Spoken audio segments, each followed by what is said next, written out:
The whole world is looking at Filipinos right now as they're about to elect a late dictator's son to be the president of the Philippines.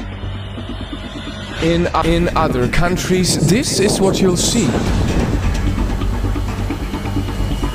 And from outsiders watching it unfold, this is what you'll hear. The son of a guy who terrorized the Philippines for years is now the front runner to take over. Bongbong Marcos has shown virtually no remorse for what his father put the country through. So why is it that this man is leading a presidential race by a landslide? Yes, over 30 million Filipinos voted for him, at least according to the partial unofficial tally. Is it because Filipinos see something in him that a big part of the world doesn't?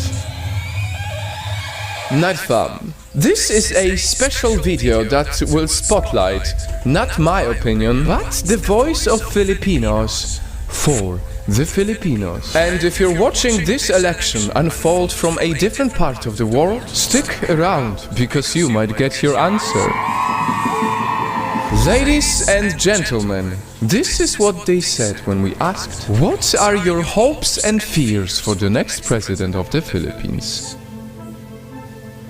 One thing is definite, as it's often in the politics, there is a strong contrast in opinions. One side is already bracing for really dark times. It's a really dark time for the Philippines right now. I fear that disappearance, torture, politically detained, death, and other unlawful acts against our freedom and human rights might happen again. While the other is celebrating a bright future ahead. And as 30+ millions of Filipino people voted for him, I don't think we have the reasons to be afraid of because, yes, majority of us believe in him.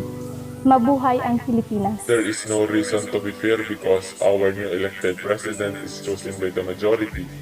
And I hope that new administration will help all of Filipinos in all of needs and put some good plans in health, education, economy, and infrastructure. It's almost like they're living in different realities, holding different sets of facts. How could I trust a leader who uses disinformation networks to promote himself, fake news, and trolls? How could I support a leader who never liked attending debates, never liked being criticized? There are no fears, as it is the beginning of new era, a new place for Filipino to arise from prostration and hope. And maybe that is why Marcos Jr.'s call for unity during his campaign has resonated with a lot of people who are simply tired with the so-called toxic division. I fear that the relationships, friendships that's been broken by the elections, we all have our differences, we all have our own principles and beliefs. But then the critics also ask, what is the point of unity under a family name that has stolen so much from the country?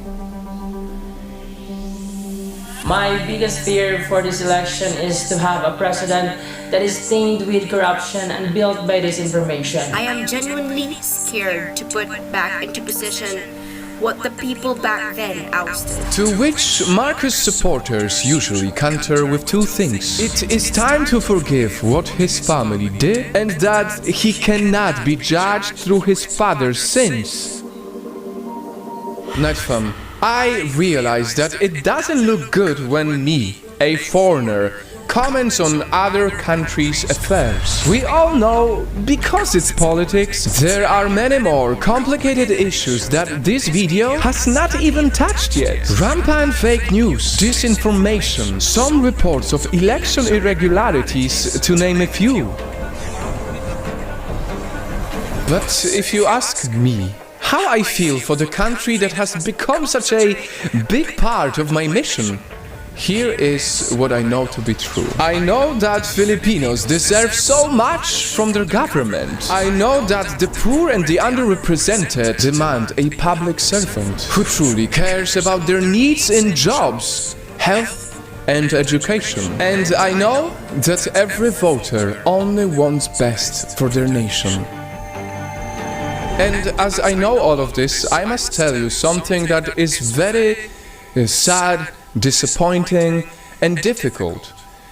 I have been contacted by many people from the Philippines, and I can see how many are so afraid to even voice their opinions. That is why we have blurred the faces of the people who speak in this video, because the hate is so strong, because the division is so strong, because the trolls are so strong. Some people are even worried for their lives, simply for expressing their opinion. That when the next elections happen, no one is scared for their lives in expressing their opinions about the future of their country.